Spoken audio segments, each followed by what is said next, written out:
according to various studies, not just one, but a wide range of studies that have been carried out over a number of years,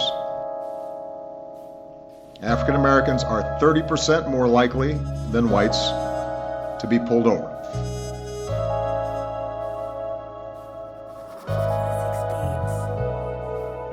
After being pulled over, African Americans and Hispanics are 3 times more likely to be searched.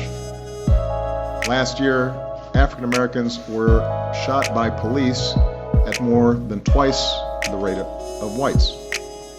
African Americans are arrested at twice the rate of whites. African American defendants are 75% more likely to be charged with offenses carrying mandatory minimums. They receive sentences that are almost 10% longer than comparable whites arrested for the same crime. So that if you add it all up, the African American and Hispanic population, who make up only 30% of the general population, make up more than half of the incarcerated population. I know that Americans are struggling right now with what we've witnessed over the past week. First, the shootings in Minnesota and Baton Rouge, the protests, then the targeting of police by the shooter here. An act not just of demented violence, but of racial hatred. All of it's left us wounded and angry and hurt. When all this takes place, more than 50 years after the passage of the Civil Rights Act, we cannot simply turn away and dismiss those in peaceful protest as troublemakers or paranoid. But America, we know that bias remains. We know it. Whether you are black or white or Hispanic or Asian or Native American or of Middle Eastern descent, we have all seen this bigotry in our own lives at some point. We heard it at times in our own homes. If we're honest, perhaps we've heard prejudice in our own heads and felt it in our own hearts. We know that.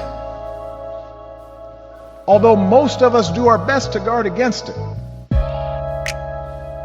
and teach our children better, none of us is entirely innocent.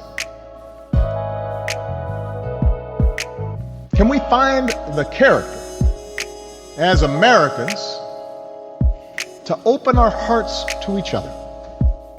Can we see in each other a common humanity and a shared dignity, and recognize how our different experiences have shaped us? I don't know. I confess that sometimes I too experience doubt. But then I am reminded of what the Lord tells Ezekiel. I will give you a new heart, the Lord says, and put a new spirit in you. I will remove from you your heart of stone and give you a heart of flesh. That's what we must pray for. A new heart. Not a heart of stone, but a heart open to the fears and hopes and challenges of our fellow citizens. With an open heart, we can worry less about which side has been wronged and worry more about joining sides to do right. Because with an open heart, we can learn to stand in each other's shoes and look at the world through each other's eyes. So that maybe the police officer sees his own son in that teenager with a hoodie who's kind of goofing off, but not dangerous. And maybe the teenager will see in the police officer the same words and values and authority of his parents. I believe our sorrow can make us a better country. I believe our righteous anger can be transformed into more justice and more peace.